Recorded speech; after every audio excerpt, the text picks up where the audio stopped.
So I'll advise members, as usual, that the meeting will be recorded and broadcast throughout Parliament buildings and online. And I would advise those in the public gallery that they're welcome to use mobile devices as long as they're in airplane mode and that all devices are muted, and you can connect to the Assembly Wi-Fi. Password details for that are available on the gallery rules. It's not permitted to take photographs or record any part of the meeting. So that's the housekeeping out of the way, and that takes us to item 1 on the agenda, which is apologies. I'm not aware of any. We do have 3 members joining us remotely today, Cara, Danny and Colin, but no apologies other than that. So we are then on to item 2, which is chairperson's business. Item 2.1, it's a record of the informal briefing that members had with auditory verbal therapy last week. So I personally would refer members just to the tabled papers for that. I believe that's where that is located in the pack. I would want to just say that I felt it was a really, really helpful briefing from auditory verbal therapy. It wasn't an issue that I was familiar with. I hadn't heard from them before, and it does seem that they can deliver real benefits in terms of speech and language development for deaf children, should that be the parents' wish that they receive that therapy.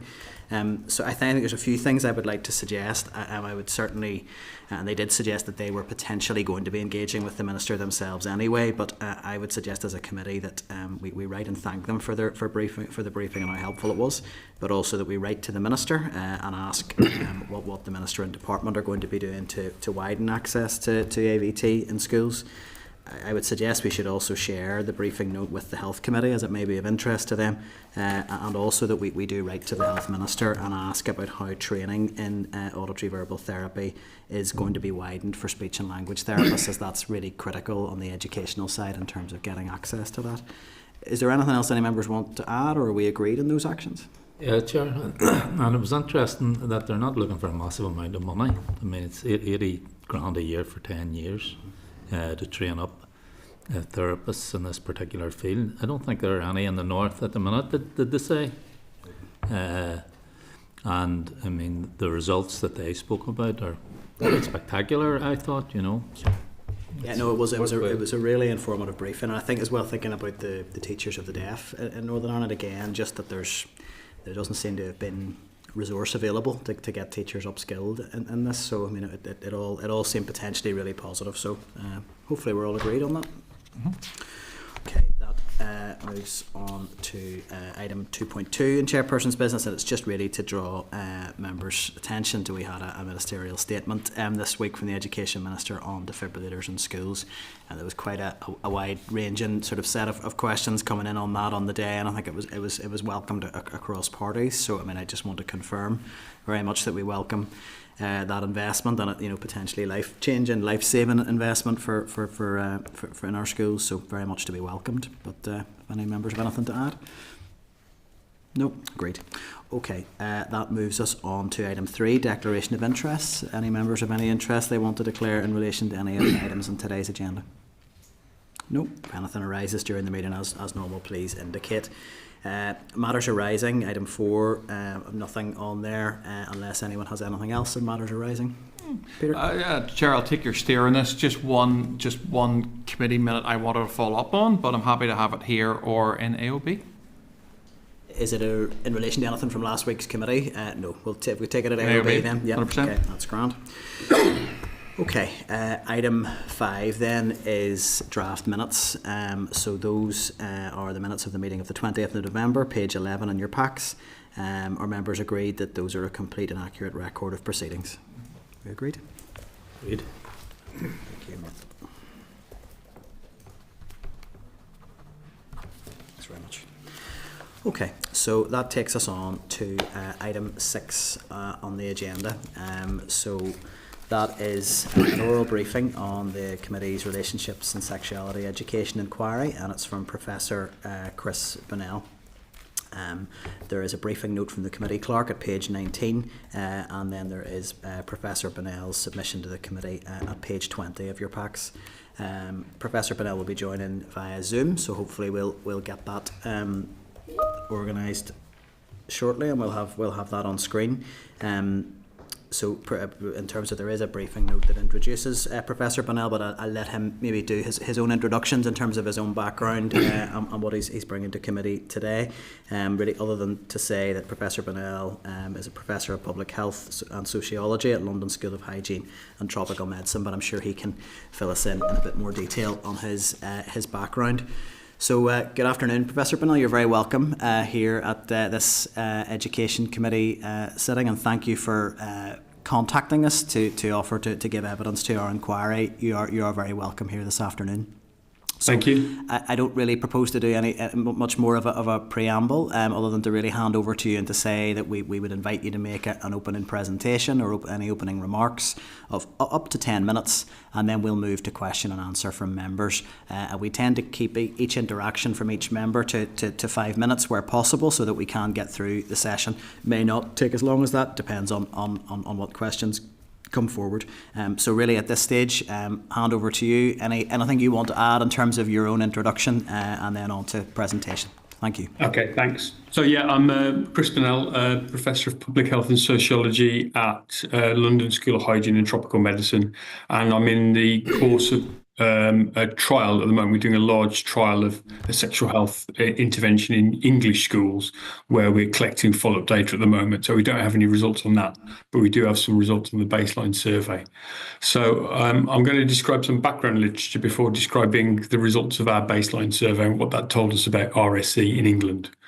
So in terms of background literature, systematic reviews that comprehensively look at the evidence find that good quality relationships and sex education, RSE, can contribute to promoting sexual health, preventing dating and relationship violence, and increasing disclosure of sexual abuse and violence. RSC should begin early enough to enable young people to navigate relationships safely and prepare for competent first sex. And what I mean by competent is freely chosen, where the partners are equally willing, where there's no regrets, and where there's use of modern contraception. Provision of RSC in England and the UK has often been patchy. In England, there was a 2021 poll of about 1,000 English young people aged 16 and 17, and that found that only a third recalled RSC in their schools as being very good or good, with low ratings amongst girls. Over 1/3 had not learned about power imbalances in relationships, sexual pleasure, female genital mutilation or pornography, and about 1/3 had not learned about healthy relationships, grooming for sexual exploitation, or accessing local sexual health services. A 2018 survey of almost 7,000 young people in England, aged 18 to 19 years, found just under half reported their school RSE was very useful. Most RSC focuses on straight and cisgender students and on heterosexual sex, neglecting the needs of sexual and gender minority students.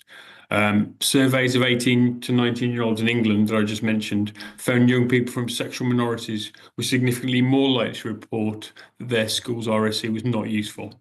UK studies drawing on interviews and focus groups talking to young people have identified that RSC provision in schools is often heterosexist and sometimes overtly homophobic. Adolescents' experiences and needs relating to RSC can also vary according to other subgroups of the population. So a 2008 study of about 3,000 15 to 18-year-olds in England reported that minority ethnic students, particularly black students, wanted to learn more about the cultural and religious beliefs impacting on sex. And Asian students reported a preference for school as a source of learning. And a 2012 study found that black students were less likely than white students information from school RSC compared to other sources. So now moving on to our study. As I said, this is from the baseline survey of a trial of an RSC intervention in England. We're currently halfway through this. So we looked at student self-reports by survey of their previous experiences of RSC, and we surveyed a large number of students across 50 schools in England. Girls perceived RSC to be less well covered than did boys, as did gay and bisexual students compared to heterosexual students, as did minority ethnic students compared to white students, and as did poorer students compared to better off students. The topics reported by more than 60% of students as being well or very well covered included body changes at puberty, conception, who to contact if you've experienced abuse, how to say no to something sexual that isn't wanted, and the correct names for genitalia. The topics reported by fewer than 30% of students to be well or very well covered included sexual pleasure, readiness for intimacy or sex, how to use a condom, pornography, what sexual activities are safe, female genital mutilation, and masturbation. Students said the following should be priority topics in any future RSE that they experience. How to say no to something sexual that is unwanted, spotting signs of abuse in relationships, STIs, and how to use a condom. The proportion of students reporting sexual harassment at school in the previous year was 8.5%. And considering these are only year 8 students, aged 12 to 13, that's quite a high rate. Girls and non-binary students were at higher risk of sexual harassment compared to boys, as were gay and bisexual students compared to straight students. Neither ethnicity nor family influence in our data was significantly associated with an increased risk of sexual harassment. So in conclusion, RSE is currently very patchy and does not meet the needs of all students. It may be that teachers need better selection. Often it's just teachers who have a gap in their timetables and who are reluctant to teach it. They need better training, including in initial teacher education, and better materials to ensure they're able to provide this learning and engage with challenging or potentially embarrassing topics without discomfort. They also need more dedicated time within the school timetables for teaching such topics. RSE is still sometimes taught in tutor periods and things like that because of it being crowded out by other subjects. RSE provision should ensure that the contents and teaching methods are orientated towards the needs of all students, including girls, gender and sexual minority students, and minority ethnic students. Not doing so risks compounding existing health inequalities concerning adverse sexual health outcomes amongst these groups. Thank you very much. Thank you. I'll make a start. I wanted to ask on something which has not really come out in any of our evidence sessions before, although we did have a youth engagement session where this what was highlighted. It's around the data around minority ethnic students and quite high numbers of those students feeling that that the RSE they received was less well covered or less well delivered. Do you have any views as to why that may be and what the appropriate response that would be to ensure that those students are having their needs met? I did refer we did have a youth stakeholder engagement and we did have a number of minority ethnic students there who did reflect what you've highlighted in your research. So I just wondered if you can elaborate on any of that. I think there's probably two things I could say. One is the way in which ethnicity aligns with religiosity. So sometimes students will have particular needs because they can often come from conservative families, maybe conservative Christian or conservative Muslim families. That doesn't mean to say they shouldn't receive comprehensive RSC. Our experience working with schools to deliver RSC is that it's quite possible for skilled teachers to deliver RSE to students of a mixture of different cultural and religious backgrounds. It just needs skill in doing that, and sometimes a little bit of one-to-one work with parents to prepare them to make them understand what the RSE isn't going to cover. Sometimes there are myths among students, parents and among students, which make them more concerned than they need to be about RSE. So I think handling religion is one aspect. The other aspect could be particular needs amongst some minority ethnic groups. For example, rates of STIs are higher among some minority ethnic groups in England and in Northern Ireland, I'm sure, compared to other groups. And so they might have particular needs for knowledge that are different to other ethnic groups. So I think those are two of the main factors. Okay, thank you.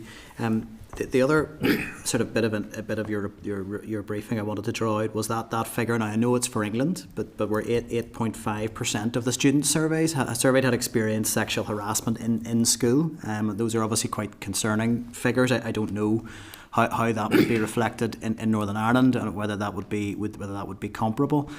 We heard evidence in a previous week from another academic who had suggested that around this issue in particular and around violence against women and girls, that there is need in RSE to perhaps consider whether there is focused specific work with boys specifically that needs to be delivered to address some of maybe the misogynistic attitudes that might underpin some of those experiences. Do you have a view on whether there is a space for focused specific work with boys on that area? Yeah, I think it's very important to address misogynistic attitudes. I think that falls into sort of two camps. There's a sort of overt misogyny, which is fueled by people like Andrew Tate, and that can sometimes have a little bit of purchase amongst impressionable young boys. So I think having debates where probably the girls are party to that debate too, challenging those attitudes, and we've seen evidence in schools through our qualitative interviews with teachers and students that work can be very effective in challenging those misogynistic beliefs. And the second area is just giving boys an insight into what is and isn't acceptable behaviour. I think sometimes young boys lack the knowledge and skills to understand the boundaries of acceptable behaviour. And so it's about learning practical skills to avoid that. What's an appropriate way to talk to a girl? But it's also important to remember that it's not just boys' sexual harassment of girls. Sexual harassment in schools can be quite complex and nuanced, and there can be sexual harassment within gender groups as well. Sometimes that has a sort of aspect which is sort of the policing of sexual identities and has a sort of homophobic undercurrent, or sometimes very overt. So it's quite a complex thing. It isn't just boys going around sexually harassing girls, although that is a very important part too. Thank you. I've just one last question, and you referenced it briefly in I think your initial answer to me, and it was around parental engagement. Now, it's not something that you have flagged directly, but you did reference it around minority ethnic students. I just wanted to flag, some of the topics in your survey that were coming back from the young people, I would imagine would cause some consternation for some parents as to whether or not that's something they would be comfortable with.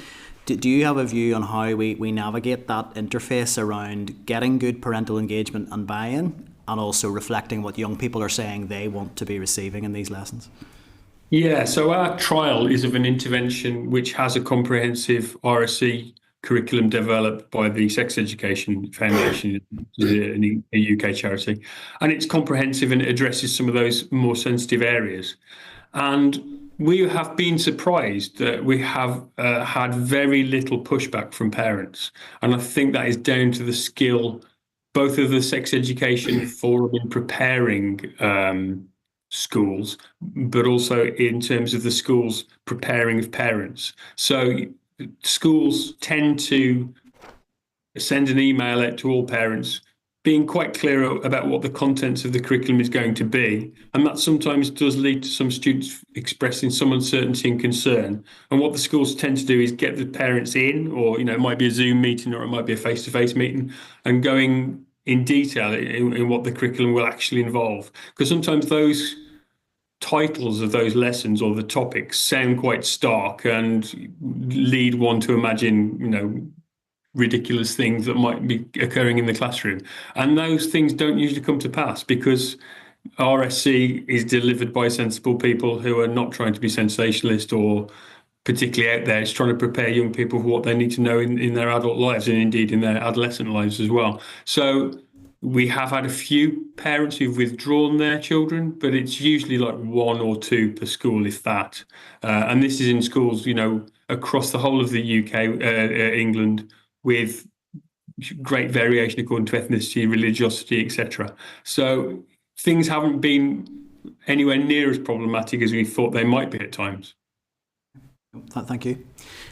Deputy Chair, do you want to come next? Thanks, Chair. And thanks for that, Professor Bonnell.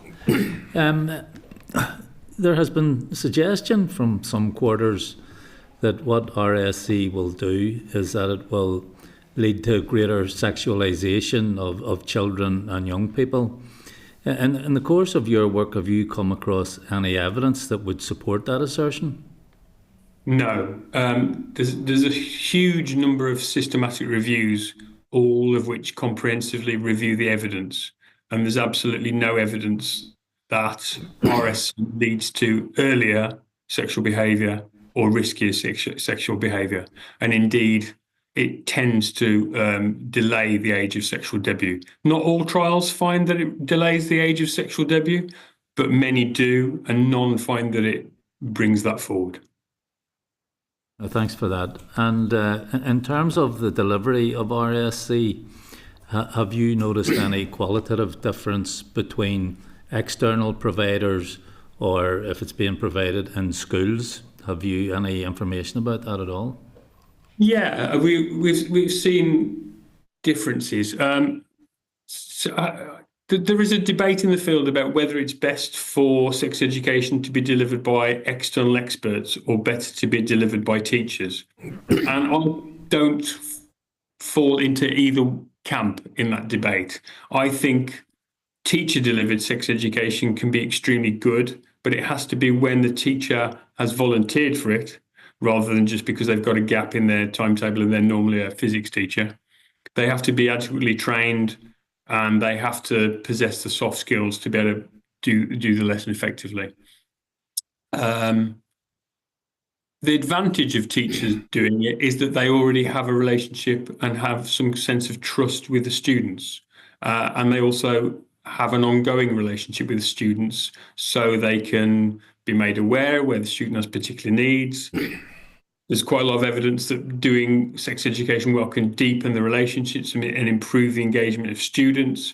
So I think there are lots of plus points, but only when the teacher is well equipped to actually do that and is well selected.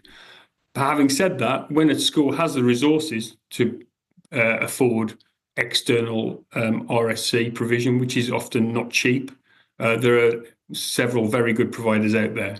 The obvious ones being Brook, the Sex Education Forum, etc.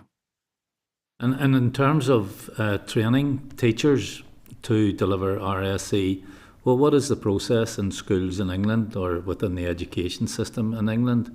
Is there a process of continually training teachers to deliver this? No.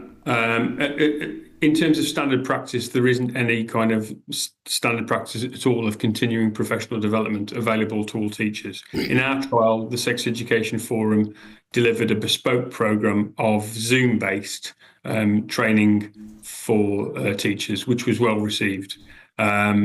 But training, I would say, nationwide is a problem. And a particular problem is there should be a cadre of teachers who are well equipped to do this. It might not be their only specialty, but I think there's a need for a subset of teachers to have received RSC training as part of their initial teacher education.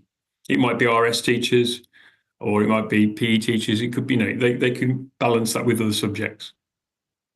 Okay, thanks for that. Thank you, Chair. David, you'd indicated next. Thanks very much, Chair. And thanks very much for your presentation so far, Professor.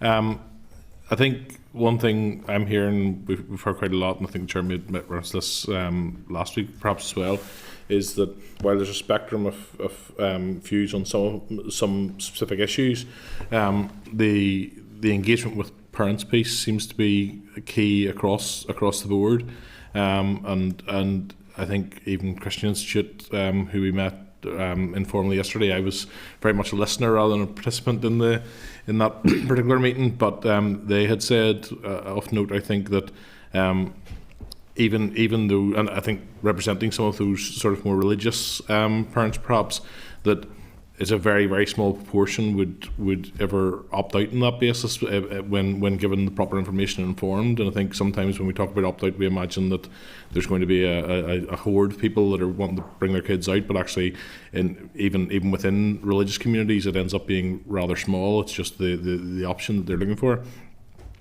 So I think that's something we're hearing over and over again. My question was more technical around you give the examples there of 2/3 and 1/3, and that being across the whole sample. I guess where there are students that are saying that they're not getting as good information on a particular subject, has there been any analysis to see whether there is a difference of opinion of pupils within the same schools?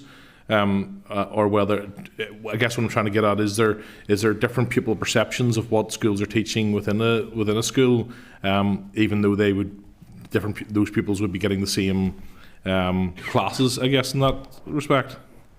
No, we could do that analysis, but we haven't done that analysis. It'd be very easy to do that analysis, and I think what it would show would there'd be some correlation, but not a perfect correlation. Yeah. I suppose what I'd say is just because a student's been in the classroom where something's covered doesn't necessarily mean they're all going to leave with the same impression of what was covered. Yes. They obviously vary enormously in their engagement. That will be partly be affected by just who they are and how engaged they are generally in lessons.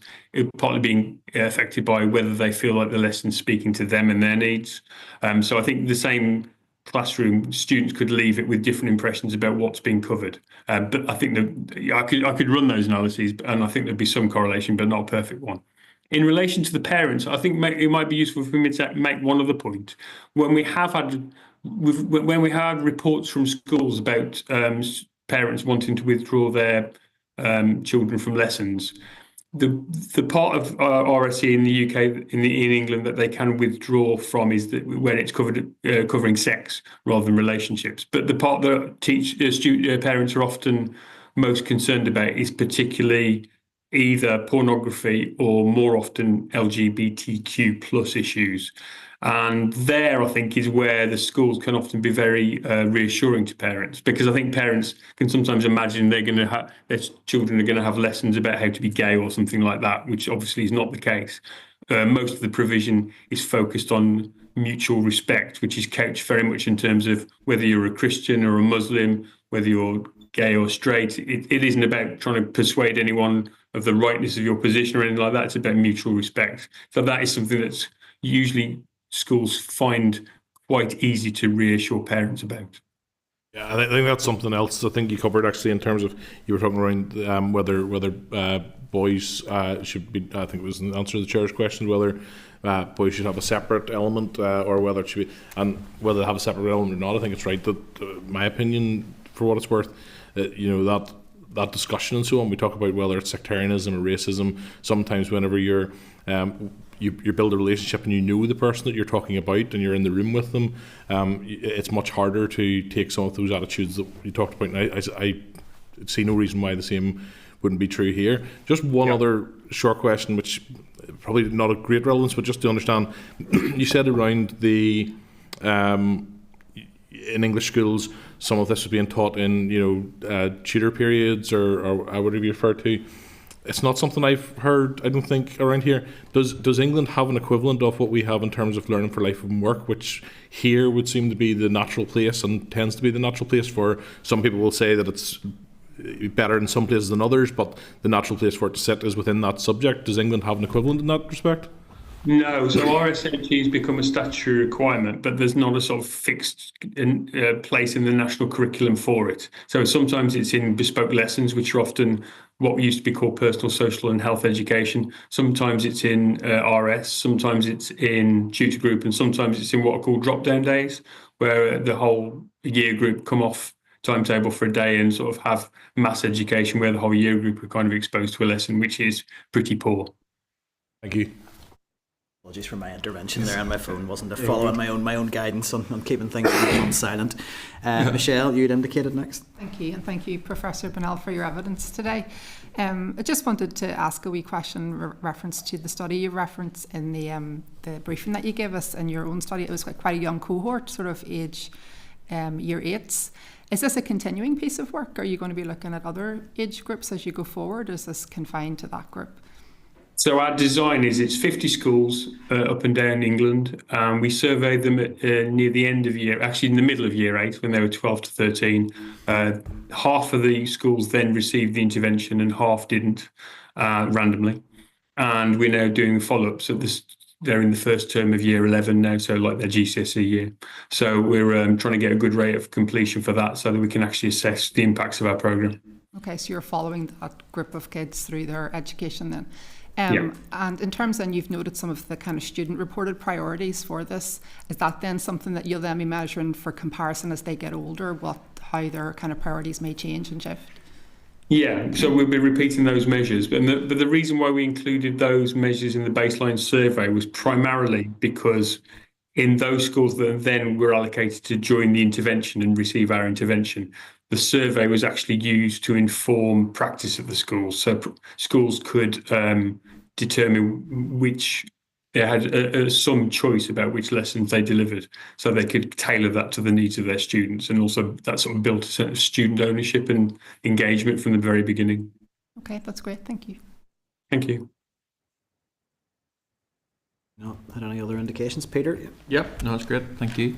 Thank you very much, Professor, for your evidence today. I wanted to take you to some of your written evidence, and one in particular, you said some important topics such as how to report abuse, how to say no to something sexual that is unwanted, sexual harassment and the sharing of sexual images, etc., were not as well covered for all students as might have been expected, and we have heard that a little during this inquiry.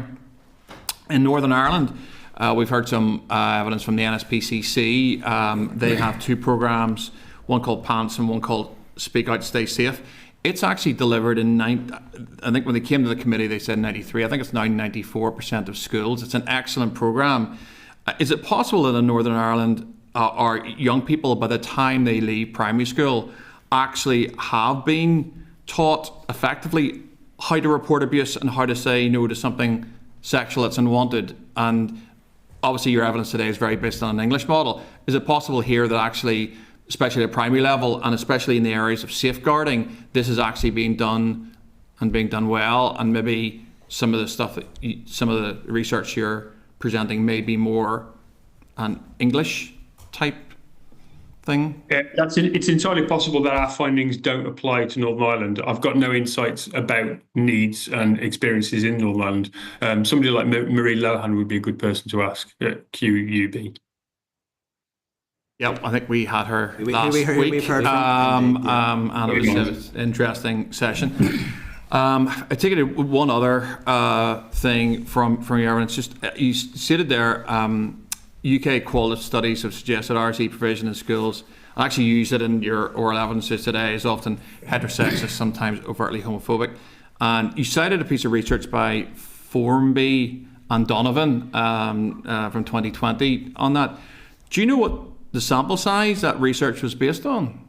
It's going to be small. Qualitative research is always with small samples. Qualitative research isn't trying to establish the prevalence or the commonness of something. It's exploring possibilities and accounts. So the sampling is usually developed so that it encompasses a breadth of perspectives, but it's not trying to be statistically representative. Okay, no, and you were right. It was 120. I read the research. Quite big. Which is what I seem to spend a lot of my time as an MLA doing, is reading academic research, which I'm sure is not what I signed up for. But it was just, I was just concerned that, and to be fair to you, you use the word qualitative studies.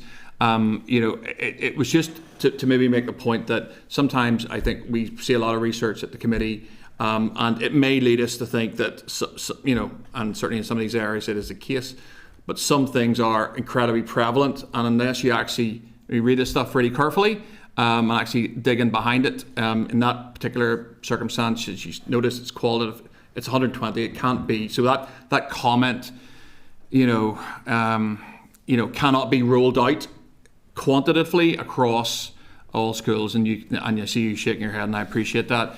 Chair, if I have one more quick question, is that okay? Yeah.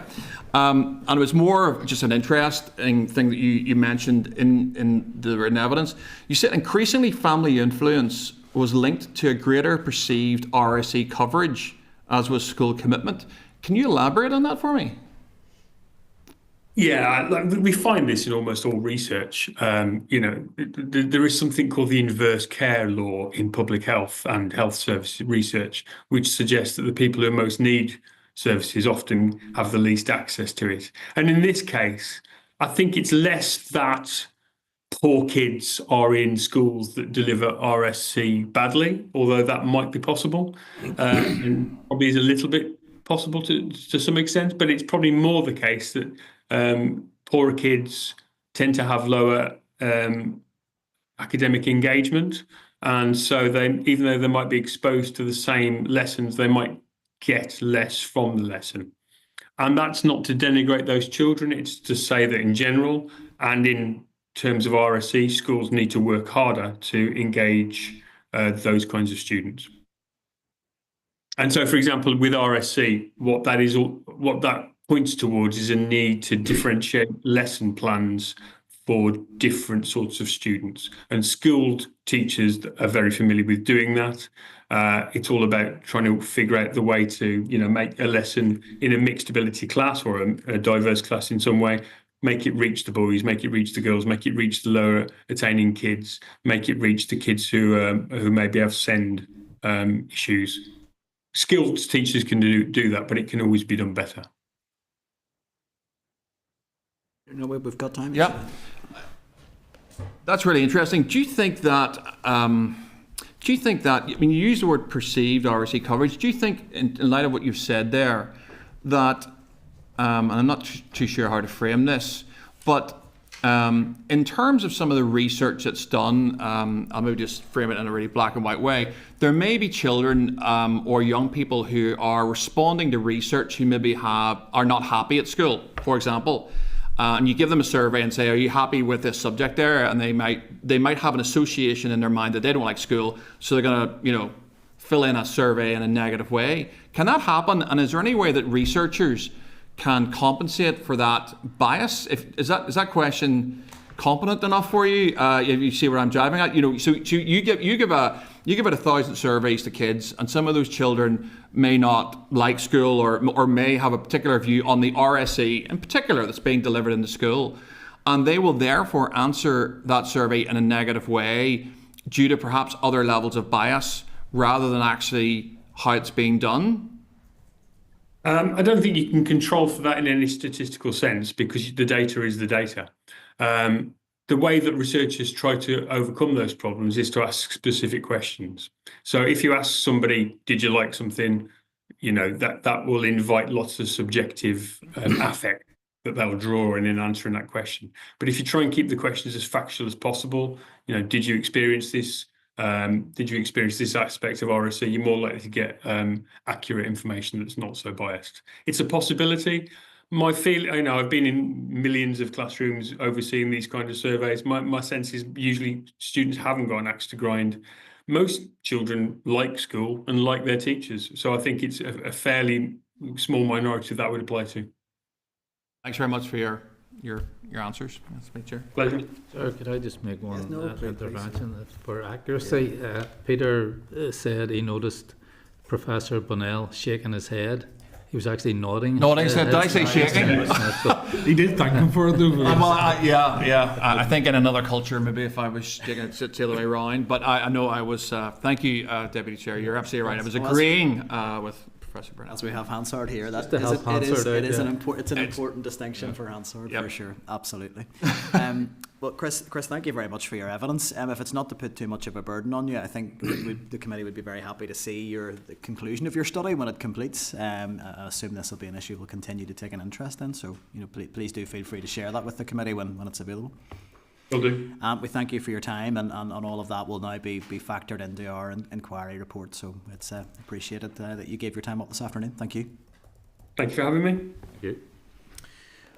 Okay, members, so that moves us on to the next item on our agenda, unless there's any specific actions arising from that. I'm assuming it will be to be noted for the inquiry papers, unless there's anything else arising. No? Okay. So now I just need to check that our next witness is available because we are slightly ahead of schedule. So when the witness isn't available, that's fine. We can move on and cover later items in the agenda if members are content with that. So we'll move to correspondence on that basis. So I'll actually go to item 9. There's another I've forgotten that was a written briefing. So we have items 9 and 10 are both written briefings, which we can certainly take one of at this stage. So if I refer members to item 9 on the agenda, that is a written update from the Department on the Children's Services Cooperation Act, and also on the Children and Young People Strategy, and the first report on the operation of the CSCA. So those are pages 275 and page 281 of your packs. So happy to really open this one up for discussion in terms of what we want to do with it. Obviously we don't have the department here to respond to it. My initial feeling is that regrettably it's fairly light on detail, and it doesn't tell us an awful lot that we didn't know already, and I would just want to highlight, based on our evidence session last week, where cooperation between health and education was covered in a fair bit of detail with the officials in relation to SEN. The lack of reference to special educational needs in this report is a little concerning to me. And I noted on the sort of the update on the work of the Children and Young People Strategy Monitoring and Reporting Board, there was no reference to SEN as a topic as having been discussed by that board, and that would seem to me to be one that really would be absolutely critical. And there's really very little reference to joint planning of services, joint funding of services, joint commissioning of services, all of those things that the committee has been interested in. So I really note that, and I probably don't have much to add, as we don't have anyone here to respond to it, other than I think it would be good to get an oral briefing from the department on the strategy more widely, which the department does lead on, but on the Children's Services Cooperation Act itself. I can't remember who it was, but at one of our stakeholder engagement sessions on RSE, it was flagged by one of those groups that they felt that actually just sitting with education is probably not the right place, and that perhaps TEO, and we'll have different views on how effective that would be perhaps, but TEO may be take a more strategic overview that isn't just so exclusively through the educational lens. So I would like to hear from the department on this. So I'll put it out there, but happy to hear from other members if they have views. Deputy Chair first. I agree with you, Chair, and there was one contributor at our table. I forget the name of the organisation he represents, but they, by and large, delivered RSE to children and young people with special needs, and he flagged up the lack of focus in that particular area. So it's something I would very much agree with you. Yeah. Okay. Anyone else? Any other members want to come in? David? Just should look at when is the joint meeting with health that we're February, 19th of February we're hoping to do. It was just in terms of given that we're likely to cover that in that, and I don't want to.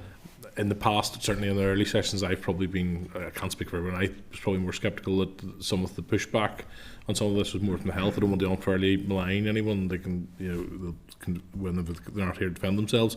But I wonder whether some of the more focused engagement in this is better after that meeting, that allows, and we get to the bottom of, what are the issues around this from both sides of the different departments. I know that the issue around TEO, maybe taking oversight of it, is an issue in and of itself, but I think actually having access to both departments at the one time actually will be useful in trying to get to the bottom of where the pushback is.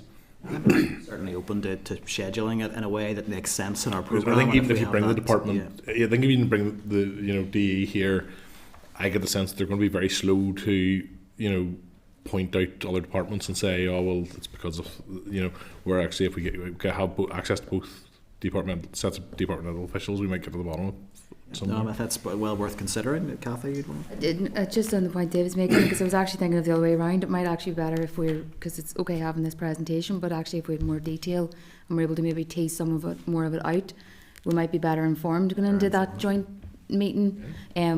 I don't know whether there is an opportunity to have health and education officials here together on this. I did wonder that last week, if it was worth us having engagement with the Department of Health before we go into that, so we're actually more so I actually would agree with that.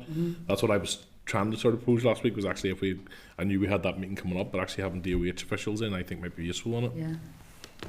Yeah, I mean, a lot of this will be around availability of officials and how realistic it is. So we can think about it. Michelle, yes. I probably agree with that sequencing, just because it's not just health that we need to consider this from. I think it's the SEN stuff's absolutely right in terms of what the last week was, but it's a more general briefing about how it's being applied across the board. So we wouldn't want it then just to be about the health piece, whilst it's so important. You just want to make sure it has honestly, since I joined this committee, I've heard that act referenced so many times in so many meetings. I think it would just be really helpful just to hear about it in its own, on its own, if you like. I think for me the concern with the Act, and I understand, I think from officials' perspective, that they probably feel they've a million things on their plate and they're trying to deliver what they're being tasked to deliver, and then they're constantly being asked, well, what about this Act and what are you doing in relation to that? But I think from the evidence last week, it just felt very stark to me that the really, really meaningful and effective collaboration just did not seem to be happening, and I think if we have a legislative vehicle that could enhance that in some way, then we should be doing all we can to ensure that's being utilised appropriately. So, I mean, I think, look, I absolutely take your point, David, on that. I'm going to suggest that probably largely this will come down to availability of officials in terms of how this is sequenced. So, I mean, are we content that really we perhaps seek the oral briefing from the officials, and we can get a sense of what their availability is like, and we'll go from there. Are we agreed on that? Great. Okay. So item 10 then is a written update on school uniforms, and that's at page 311 of your packs. So it really is an update from the department around the responses to the school uniform consultation, and a little bit more detail on perhaps next steps in relation to delivering the legislation on that. So I mean, again, I'm happy to open this out to members just if there's any actions arising from it. There are a couple of things that occurred to me from looking at it. The first was just around a slight concern if we've heard from enough schools in relation to this, and in terms of really having that level of consultation with schools. I mean, brilliant to see the level of engagement from parents, and I think we all could have predicted that the level of engagement from parents would be very high. And actually, while the survey responses were not particularly high numbers for young people, a separate exercise that was carried out does seem to have really delivered a lot of good data from students. So that's really welcome. But obviously it's schools and their boards of governors that are going to set these policies, and I think was the figure 9 schools in terms of the specific exercise from the department, and that really does feel very low. So I would want to probably at this stage, in terms of initial response, just really to go back to the department to check in if they are content with those figures, and to express concern that perhaps there maybe is still room for a little bit more work to ensure that we have heard clearly from schools and boards of governors, because what we don't want is to deliver some legislation and then to be bombarded with correspondence from boards of governors to say this is entirely unworkable and why did nobody tell us this was happening. So it is one maybe just to flag with the department. I would also want to just note, I welcome that the letter quite clearly indicates there is going to be a committee stage to this bill, which I think is welcome, and that we'll have the opportunity to scrutinise it in detail in this forum. But I wouldn't mind getting, if it is at all possible from the department, just a sense of a time scale. We had an informal briefing from the department where they had suggested it would be the end of this year. Doesn't feel likely to me that we're in that space, so I would be good to get a time scale, because as we get closer to the start of each new academic year, it just becomes more pressing for parents again, and we know there are going to be issues around lead-in time, so I would like to get a time scale. And then the last thing I would like to raise, whether or not members are agreed this is the right forum for it, but I'm conscious we have the school uniform legislation on one side, we have the free school meals eligibility consultation on the other, and we have school uniform grants somewhere in the middle that don't appear to have had any policy attention in terms of just the quantum of those, and perhaps neither of those vehicles feel like the right space. So I would quite like to hear, if we are going to have a period of time while we wait for legislation, I think parents may well be keen to know, is that grant going to be uplifted? Is it going to actually help me with the costs? Because we do lag behind other jurisdictions. So in any correspondence, I would like to suggest that we maybe do clarify from the department, are they looking at the quantum of the school uniform grant at this stage? Those are my suggestions. I'm happy to put that out to members if any other views. Well, there was a task force set up within the department to look at the grant. Yeah. I mean, that was set up a few years ago. I'm sure Peter would remember when that was set up. So I'm sure there's a bit of background work done on it. So maybe we should ask for a briefing around that from the department. Yeah, I would certainly support that we get that, because I worry it could sort of fall in between the two different activities, and both are welcome, but that the grant is important in the middle of that. So because I think the consultation on free school meals eligibility will cover uniform grants just on that question of eligibility. It won't be on whether the structure of the grant and if it's appropriate. So yeah. Any other views at all?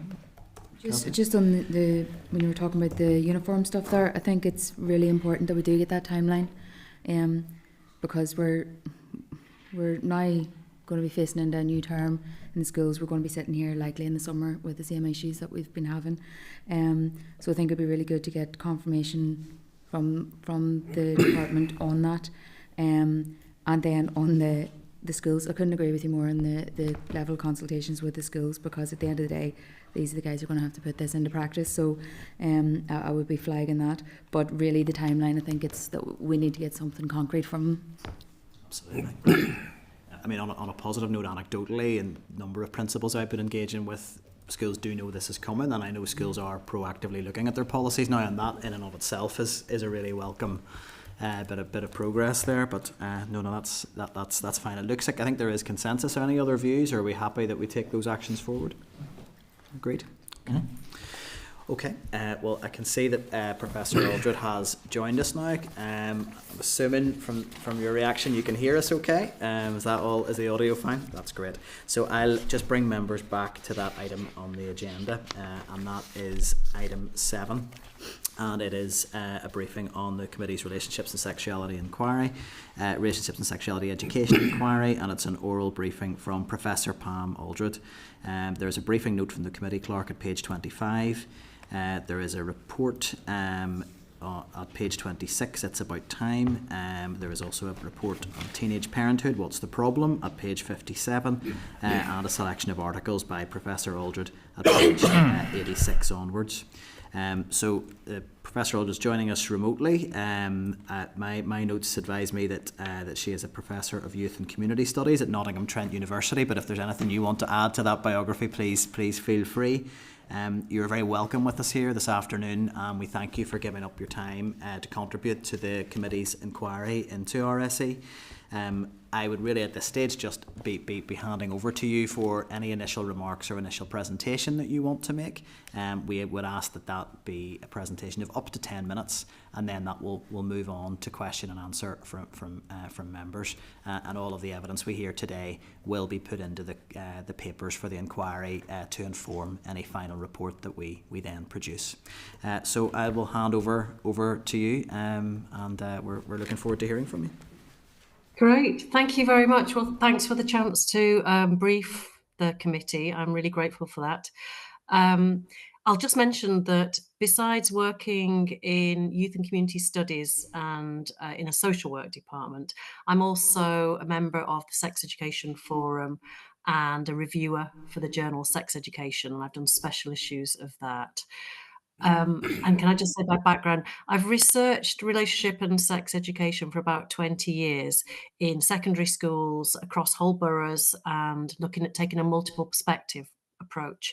So working with the heads, the teachers, the pupils, the non-school attending young people in the area, and the school nurses. So that's quite a broad, so an in-depth study of all the schools in one local authority in one case, but also in primary schools, where I've looked at the issue of engaging parents with relationship and sex education. So my work has, over the last 10 years, it's looked more at violence, safeguarding, and consent. And a theme that runs through my projects is that I'm usually working with children, young people, and with the professionals who support them. So I've got a few points in my research where I'll talk about the professionals and what they say they need to do this work well. So is my volume all right? Yes, no, volume's perfect. Yep. Pace, okay, all right, Yes. brilliant, thank you. What I prepared is about 8 or 9 minutes, quick summary, flagging some things for you. My view overall, in a nutshell, is that RSE is, or perhaps PSHE, personal, social and health education, perhaps with citizenship in it too, is the most important area of the curriculum, because no other area has such an important bearing on decision making and rights awareness, and the ability to decide and to discuss issues that could affect health, fertility, well-being, violence, etc. So the headline points I want to give you are that we demonstrate the value of something by putting it on the curriculum, that we have to show it's important to tackle violence against women and girls, especially, and all violence, by tackling it centrally in the curriculum. Secondly, that we communicate our values through the education we give. So our discussions of equality, of inclusivity, of healthy relationships, and of sexual consent as a right give important messages, and of course when we don't cover these, we teach that these are illegitimate topics, that these are low status or even stigmatizing to discuss. So, thirdly, we give children, young people the language. We show that something is speakable, nameable, and that's crucial in relation to domestic abuse and healthy and unhealthy relationships. So it's crucial for enabling disclosure and the safeguarding work to happen effectively. So that's my motivations for it. So I'll give you a few points first about the whys, and then I'll talk a little bit about the whats. And following a really helpful tip, I've got a few what we know doesn't work as well. So why do I think RSE is so important? What do I think it can do? So firstly, I'd start with health information as a human right. So children and young people have the right to information with which to protect their health.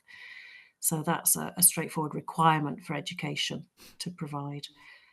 I think it's also a form of citizenship education, to know about their rights and their responsibilities. In terms of peer relationships, to know that there are boundaries to consider for themselves and how to communicate those, as well as to respect the rights of others. So for the basis of healthy relationships. For safeguarding, obviously we had yesterday's damning report of the English system and the study of 193 child sexual abuse cases, which is showing that we are failing to listen to children and young people effectively. So we need to do better there. So I think there will be a lot more attention coming to how we do this now, and particularly that might be a boost for relationship education and sex education. And I think the largest project I've done found the need to raise the status of discussions about sex and relationships in school, to show that in school grades are not the be all and end all, and that the importance of discussing respect, relationship, values, and sexuality can't be understated. And then finally, tackling stigma and the shaming of people for being different to us, or for making different decisions, or for having different values. I think that's such a core strand that has to run across the curriculum, and that this is an area in which we can do particularly useful work by thinking broadly across different forms of difference. So the whats there would be my recommendations for you to inform your recommendations.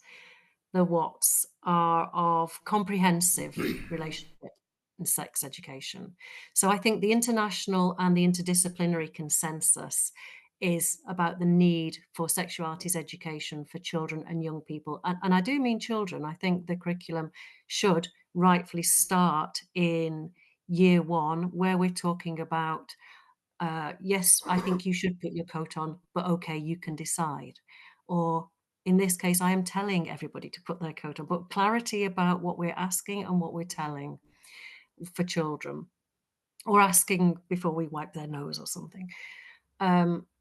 I think the curriculum schedules we have from the PSHE Association and the Sex Education Forum and on the several different schema have a very sensible, age appropriate, starting point with animals, and most children will already know the information that they're delivering, that mummy cat had met a male cat in order to have the kittens. That's the kind of level. So I think the concerns about age appropriate information are really overstated, and I don't think that's something that we need to worry about on the published schemes.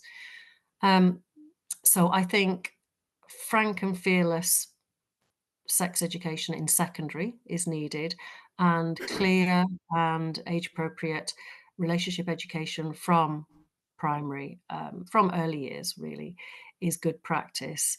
We know that comprehensive sex education does not increase the age of sexual debut.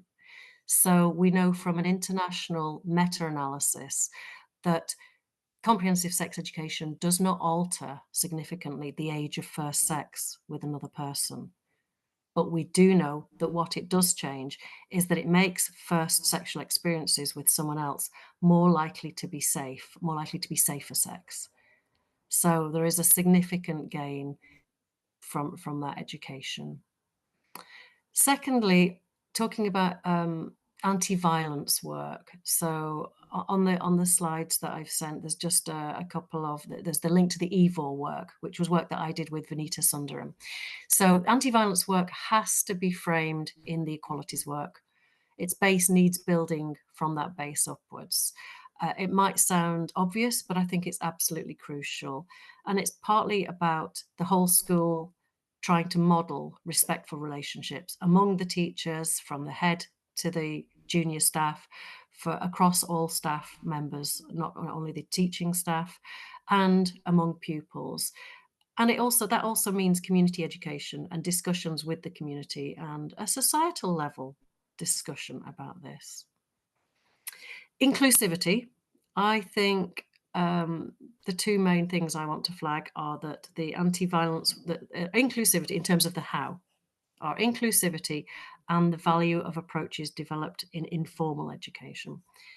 So by inclusivity, a big 2-year project, international project that I had EU funding for, talked about violence with children and young people and the professionals who work with them in the broadest sense. So it looked at gender-related violence, which was deliberately a broad category to include violence against women and girls, violence based on around gender, but also violence, homophobic violence and transphobic violence. And we know that the rates of sexual violence and verbal abuse and physical abuse is highest for the trans and non-binary and communities, and also sexual violence is the highest by bisexual women. So all violence is a problem, but we can see some particular extreme confluences of violence. So I think an approach that thinks very broadly and problematizes violence as a whole, rather than looking at who experiences it and getting hung up on the identities that we are looking to protect. I think it's much more valuable to problematize violence and abuse as a whole, and let the students apply this principle to different relationships and different moments. And that comes from knowing how sexual harassment also is racialized. Sundaram's work, that's one of my close colleagues.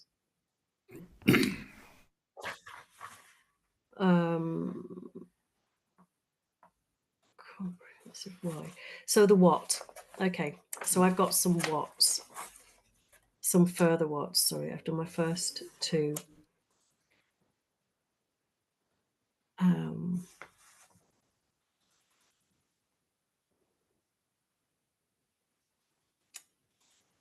Comprehensive and violence against women, inclusivity, youth work approaches. Yes, so I've been training youth and community workers in universities for the last sort of 12, 13, 14 years, and I'm really struck by how effective some of the methods of educational practice, the pedagogies youth workers use. So we might be attending to children and young people's own language, own concepts, own concerns, and being attentive to readiness to discuss. Now, in general, this is a feature of good practice in schools, but it's not always allowed for in terms of time and curriculum and class size. So any ways in which youth work approaches can be applied in education are really helpful here. And one of the books I'm flagging there is about critical pedagogy and sex education and how helpful that is. In one of my studies, I compare the approaches to sex education of teachers, youth workers, and school nurses. And that generates a really interesting list of good practice tips, I think, that includes things like specific methods like third-person narratives and vignettes, the distancing techniques that we use to enable people to learn about things without being asked to share personal experiences. So I do this in the consent education. I do it at university as well with university students. And there's a lot of work on how effective those approaches are to enable the classroom to feel able to tackle quite intimate topics, but quite safely. So that's one particular strand of how. As I said, in terms of how we talk about values and value differences, I think that should be centered so that we talk about values, value differences and difference across race, ethnicity, faith, genders. We put it all in there and we ask young people to, well, we ask people to use their experience of being othered to help understand other people's experience of difference. So we appeal to them on quite profound principles, and that's normally really effective. So some of the boroughs that a couple of London boroughs have done campaigns that showed how effective this was. So London Borough of Tower Hamlets, for instance, had a lot of homophobic abuse in a particular area, and its No Place for Hate campaign it was seen to bring different communities to support each other. It's a majority ethnic minority, majority Muslim area, and it was seen as a really good way to form alliances and allyship across differences. So, okay, pedagogies. Yeah, the work I did in schools, the study I mentioned that was across all the schools in one local authority, that got the most detailed findings about teachers in particular. But where teachers also had some youth work experience, that was particularly valuable, and they felt more confident at talking about sex and relationship education.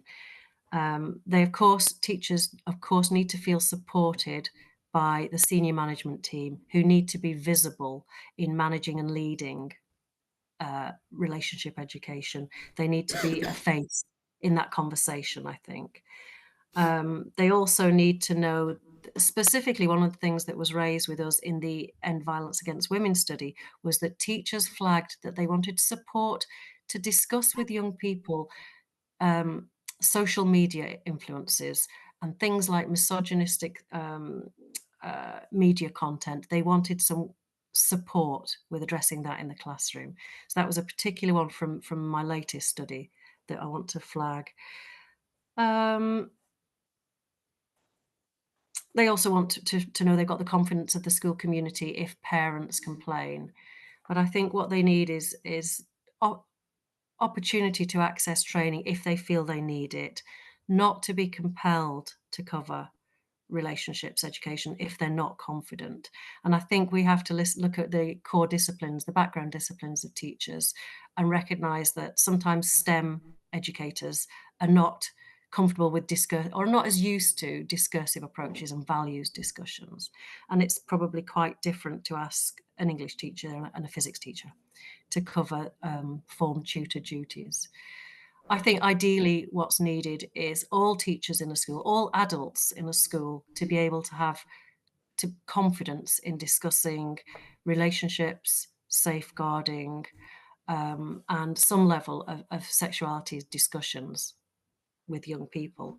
And then I think there is a real value in bringing in external speakers who can be experts. They can talk about more up to date or more difficult and more challenging topics. And I've got evidence from children and young people as well that they like that. So in actually my first study, I found that children and young people prefer some boundaries between their home life and their school life, and are very happy to have often happy to have personal conversations with external experts, rather than their personal tutors. So I think both roles are important and valuable, but can complement each other. And there are a lot of experts in the field from specialist organisations happy to do RSE work. But there is also the expertise in school nurses, just to flag. So my study with school nurses led to increased awareness of how much training they have to have discussions with pupils in group as well as individual settings. Okay, so that's a resource, potentially a resource that is already around schools. I'll just very briefly do a couple of doesn't work if. Doesn't work if. We know that it doesn't work if we mandate teachers who don't want to discuss relationship education or sex education. We know that if they feel pressured or in conflict with parents, that's not helpful. We know that it's even more important that teachers are able to talk about sexual orientation and sexualities, because pupils may be feeling unsafe both at school. Recent work I've done has shown that they're feeling unsafe at school, but possibly also on the streets and possibly also at home. So the input work, which might make it might make it quite different from faith differences, where they might have the support of people at home. Gender-based discussion groups. I don't think it's appropriate anymore to have single-sex discussion groups.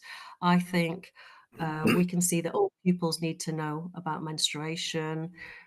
It leaves it a taboo topic by discussing it just amongst the girls, and it will always leave some people out.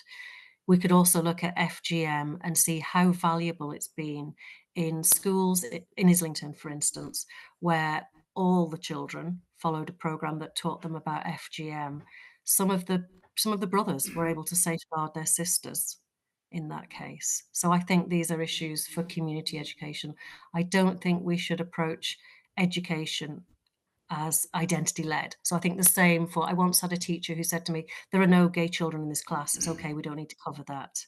That school had somebody commit suicide, take his own life the following year, reportedly struggling to come out. But it's definitely not an approach we can have. Education is for social justice for all, I think, and not to be individually tailored, as was the previous sex and relationships guidance for England and Wales. A great practice in Wales and Scotland, I think, on this. And my final one is individualizing it. Yeah, sorry, I've just made that point. Yeah, I can stop there. Thank you for your presentation. So we'll move on to questions from members now. I just wanted to ask a question. You mentioned in your sort of section on what. So what should RSE be like? You used the phrase which comes up repeatedly when we discuss this, that it should be comprehensive. One of the things that we're looking at in the inquiry is around whether or not the curriculum in Northern Ireland is fit for purpose and it's delivering what it should, or if it is meeting the needs of young people. So would you have any recommendations if you were designing sort of minimum content for a curriculum, what should be in there as a baseline to cover comprehensive RSE? I know that's a big question, but to give us a sense of the sort of areas that would need to be in there for RSE to be considered to be comprehensive. Yeah. Well, as I said, I would endorse the two schemas that I've seen. The most detailed schemas are both really thorough and comprehensive. So that's the Sex Education Forum and the PSHE Association, I think. I suppose by comprehensive sex education, I'm saying it has to attend to all people, all relationships, all forms of sex. So I'm saying it has to be LGBT plus inclusive. It has to not assume particular sexual practice within particular relationships. So trying to not have assumptions about who does what. And really, but by comprehensive, the CSE, the term, is used in the literature to distinguish it from abstinence-only education. So that being the main contrast. And if we're doing abstinence-only education, then we're probably not helping someone make a decision about what sexual activity might be safer than another sexual activity, or how to increase the sexual safety of something that they are going to do.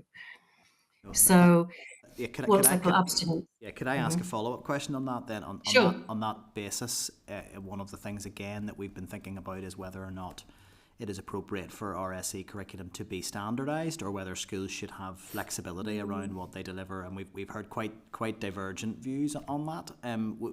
would you have a view on whether it is appropriate for the curriculum to be standardised, or do schools need flexibility? That is a tricky one, and there's a risk either way. I think I would go for standardised.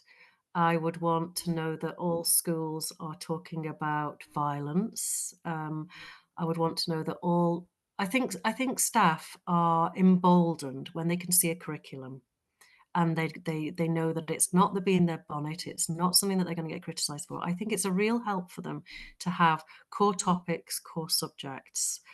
And it might be that there can be room for negotiation about how they approach topics. If they think something's going to be particularly sensitive with their class, with particular pupils, then of course they must use their professional judgment there. But I think having a curriculum that's standardised is really helpful. I think it's an awful responsibility for busy teachers when if they've got decisions to make about what as well as how. So I would take that off their shoulders. Thank you. Deputy Chair, I'll bring you in. Thanks, Chair.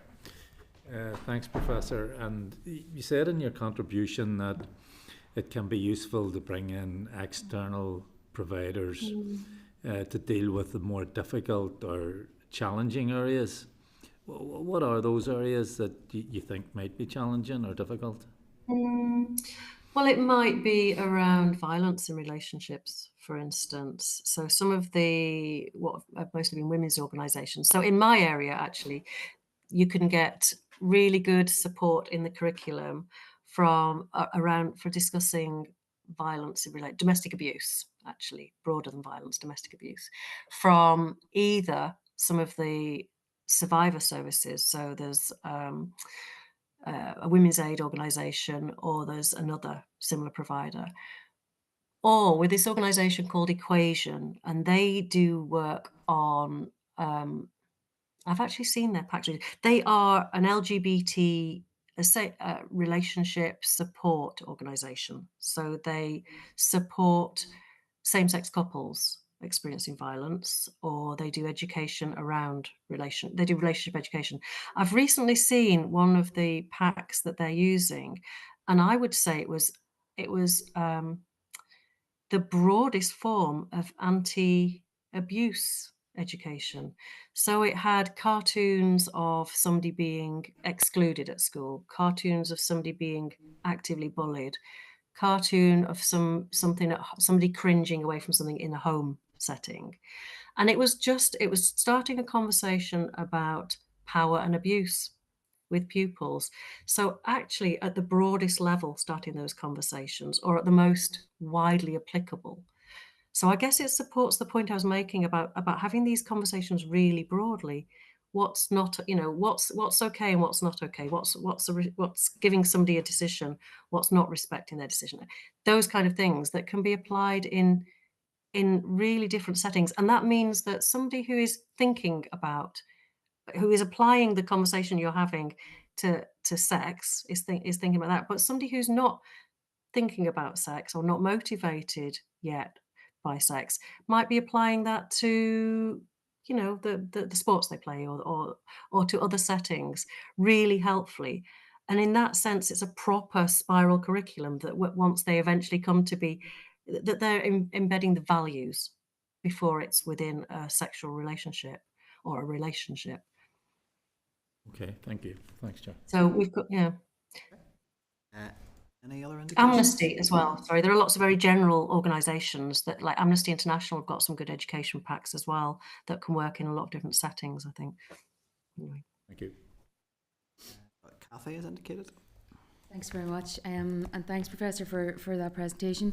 It's just following on from Pat's question just around external organisations, and it comes out of a stakeholder engagement that we had. It was actually with a group of young people, and there was a young girl at our table who was discussing how she had received RSE in her youth group, which was obviously sits outside of school, and what she was saying, she was very confident in RSE, and she was very confident in discussing the different issues because she had that. And she actually said for her it made it much easier whenever it came to school. She was discussing it in school, and she said there was a very noticeable difference between those who attended her youth group and those who didn't. that there was possibly the sniggers or the, you know, the uncomfortableness with it being presented in school. So it's just to see, do you think there's any other examples like that where there could be like that wraparound for initiatives? You know, is this something that should be within all of our youth groups that are funded by the Education Authority here as well? Do you think there's a space for that? Oh, absolutely. I mean, in my experience of talking and training youth and community workers, they're not surprised to have relationship and sex education on the agenda. They know they're going to be talking with young people about that. They also know their safeguarding responsibilities, and teachers too may have done their safeguarding training and be clear about that, but they're not quite as willing or ready to talk about sex relationships. Whereas I think youth workers, the informal setting, the opt-in nature of youth work, and the youth-centeredness of it all means that it can be more nuanced, it can be more sensitive, it can be more responsive. So say a comment's made in a youth group discussion, I would hope every youth worker picks up that comment and responds to it now. Doesn't look at whether in 17 weeks there's a curriculum item, you know, absolutely has that conversation now and doesn't miss that moment. I think that's really important educationally to seize that moment. Yeah. But they're also probably working with smaller groups. I mean, we've got the classroom size that makes it a little bit more unwieldy. You might have one table that are, you know, sniggering away and one table that's engaged and that they're interrupted by, you know, just by the mass and the formality, as in the numbers, and the formality of formal education. So yeah, I think there are lots of things we can take from informal education. So one is that point there about the spontaneity, being ready to have the discussion, being ready to pick up on a term or phrase that young people have used, even if it's slang, to do the interpretive work and saying, and what does it do when we use that word for this? Are there any better words? Are there any words that don't insult anybody in the process? That's such a helpful conversation to have, isn't it? So yeah, using their words, using that moment in the conversation. And I'd love all teachers to feel a little bit more trusted, actually, to do that, a bit more confident to do that and to respond in a classroom, because it's just as important in a classroom. If somebody asks something, to respond to it. And if we don't, we make that look something that's not askable, something we can't talk about. We re-stigmatize it, or we shame the topic, or we shame the person asking about it, none of which are helpful. So I would love teachers to be as confident as youth workers in responding in the classroom in that moment. And it's a big ask, I know. Some of us are comfortable in that sense with spontaneous classroom stuff, and for other people that is terrifying. Or could be personal, could be personally uncomfortable for all kinds of reasons. Thank you. Thanks, Chair. So we've had two other indications. I was just wanted to bring Danny in because I think he wants to ask something specifically on the youth work end of things, and then it would be Colin next. So Danny. Yeah, thank you, Chair, and thank you, Professor. I suppose as if we follow up on the youth work side of it, we had Dr. Susan Langdon a couple of weeks in presenting this from work that was done with Ulster University, but it was done with youth leaders, and one of the youth groups that I work with up in Lagmore were heavily involved in it. And I suppose it is exactly what you'd already answered, that our young people don't feel that they're getting the right RSE in school, and it's that confidence. And youth work, I suppose, isn't just in the youth club. There's so much work being done actually to the hard to reach young people who may be on and hang about in the streets, and have that engagement happens and that confidence to do it. It's what more and what better we can do to move forward, because while there is a place for youth workers, that gap within our schooling is a big problem, and our young people are identifying it. They want it in school, they want it from their teachers who they trust, but these barriers keep being put up, and they want it. It seems to me that they want it right across the curriculum. It's not like, let's go in and debate the moralities of something, or the science of something. They want it right across, and they want it throughout their education. And they're telling us that loud and clear, but for some reason, the gatekeepers are closing the doors to them, and it feels like in a lot of these discussions, our young people's voices are being missed once again. Yeah, that's right. So you're flagging the detached youth work. So there's formal education, informal education in settings, and then also the detached youth work.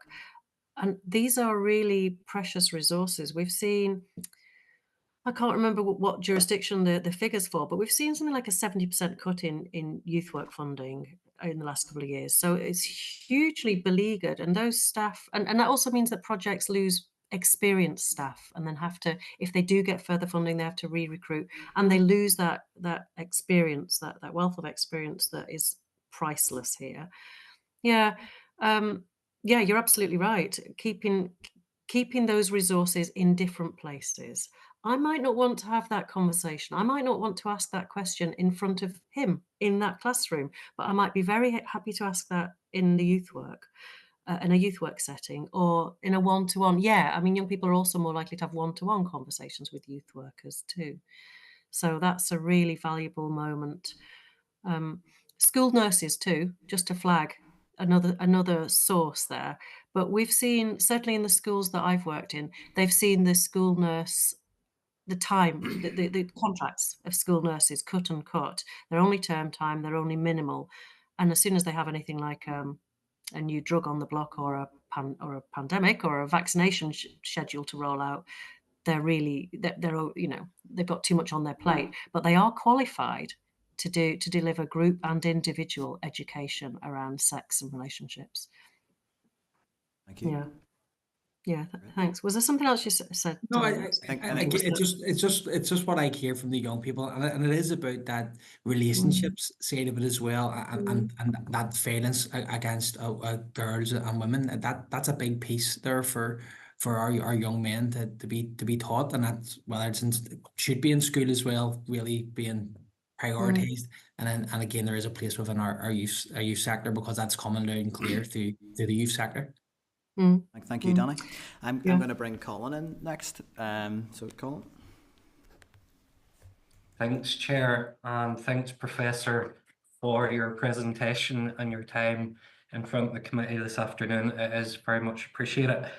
Can I just ask, in regards to, since you've started your research, and I think if I picked you up correctly, you said 20 years ago, can I just ask, in what ways would you say attitudes towards sex education in schools has changed from parents, young people, teachers, and has there been any positive progress?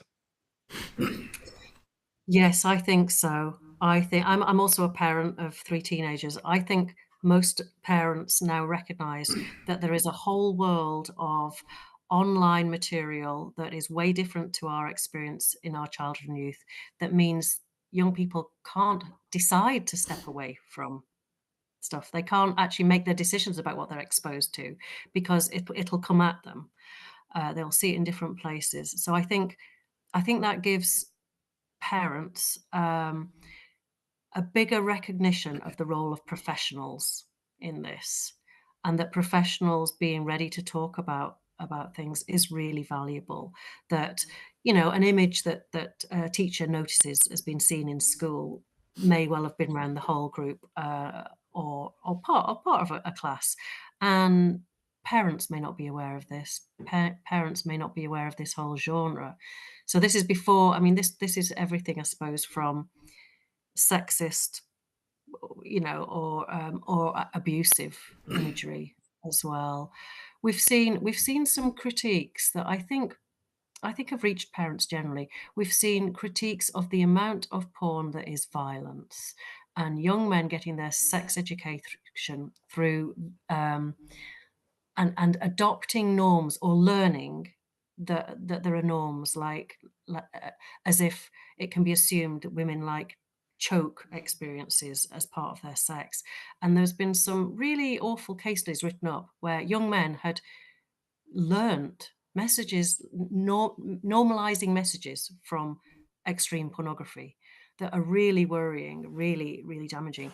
And I think that kind of material is what makes parents go, yes, please have those conversations in school as well. Yes, I want to be talking to my kids about this, but I also want teachers to be tackling this. They'll have a different angle, they'll see different material, they'll, have a jumping off point on what some other child has seen, but my child might have been the next one to see that video.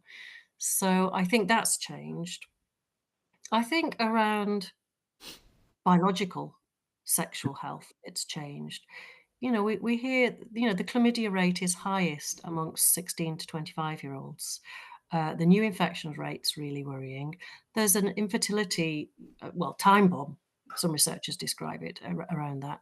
So we've got medical reasons as well to think really carefully about this. And then the bee in my bonnet is the consent education that I do, that we have to be doing consent education for people to understand their rights and enact their rights. Because even then, even when you know what your legal rights are, there are all kinds of things that prevent you actualizing them, about embarrassment, about not wanting to offend someone, thinking about the long-term relationship. There's all kinds of reasons why people do not act.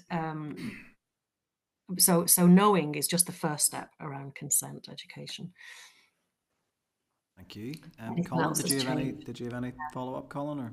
That's great. Yeah, Chair, just one more if I can, and it's kind of a follow-up to from what Kathy had asked, and it's around the whole school approach and how it takes into account all those involved in the school community and how they can play a role in preventing the violence and how all aspects of school life can make a positive contribution.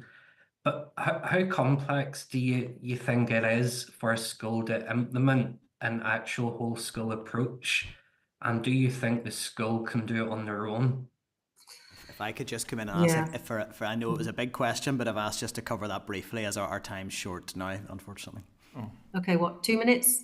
Yes, 2 minutes is fine, thank you. It is a really big ask of schools. I agree. I've got a bid outstanding that is nearly £1 million that I'm trying to write something with the NEU, the Education Union, about this.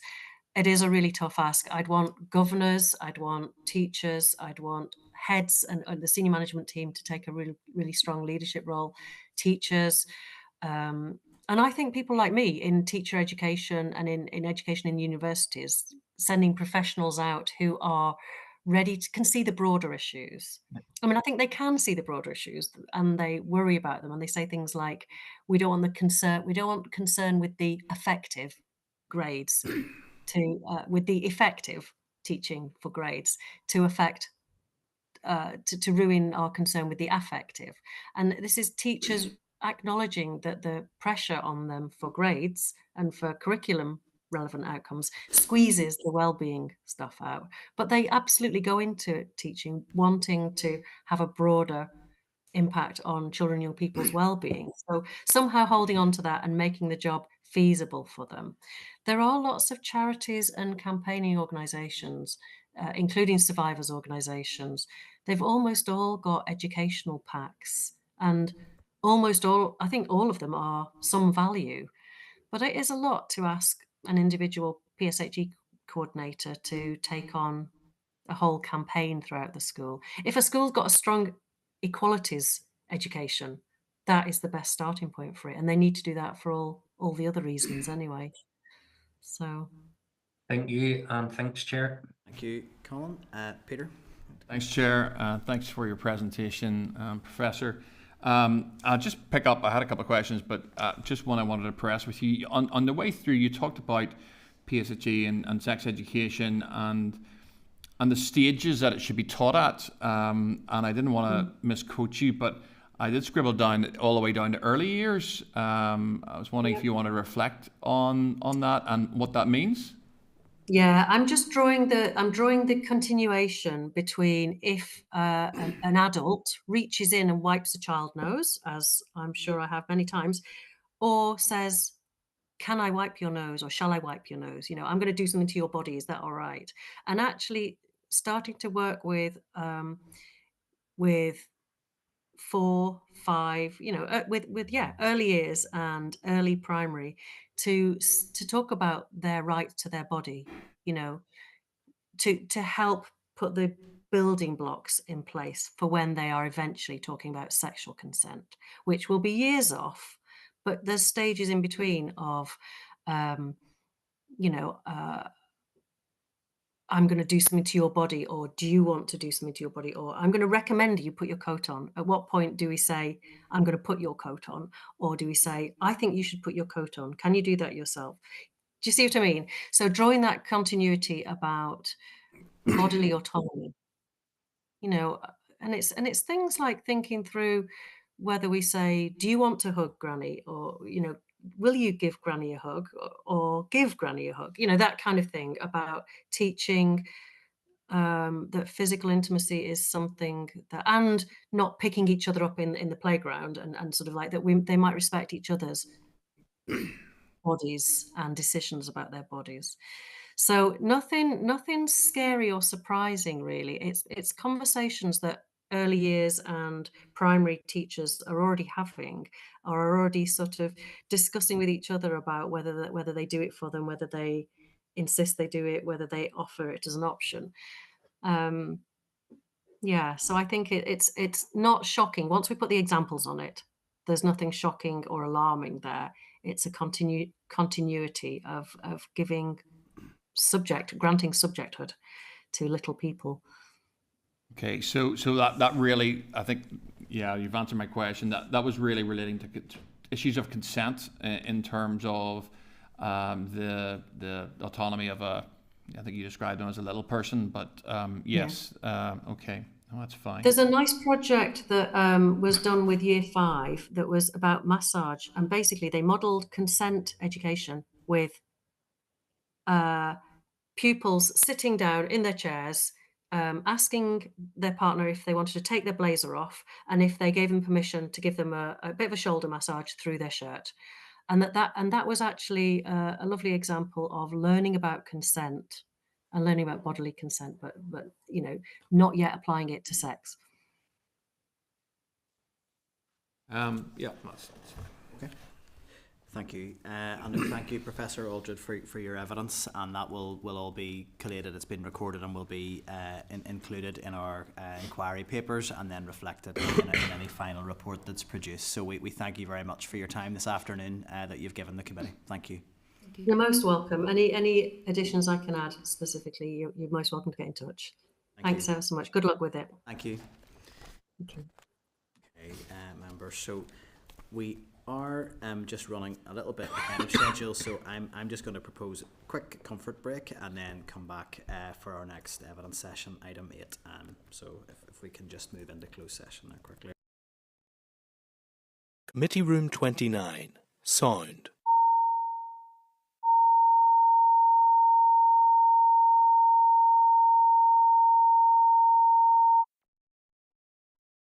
Committee Room 29. Sound.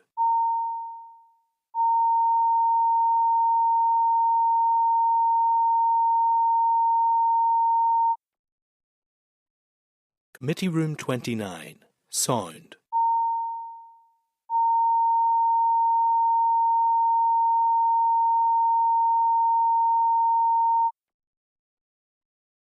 Committee Room 29.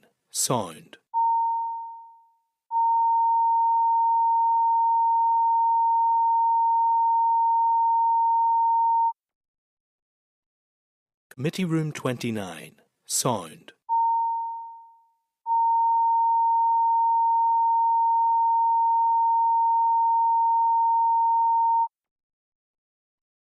Committee Room 29. Sound.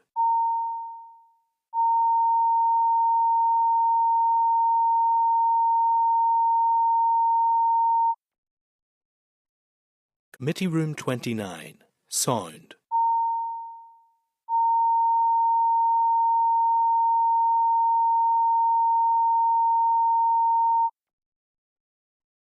Committee Room 29. Sound.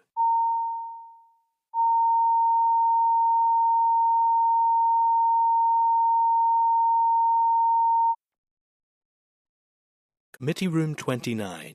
Sound.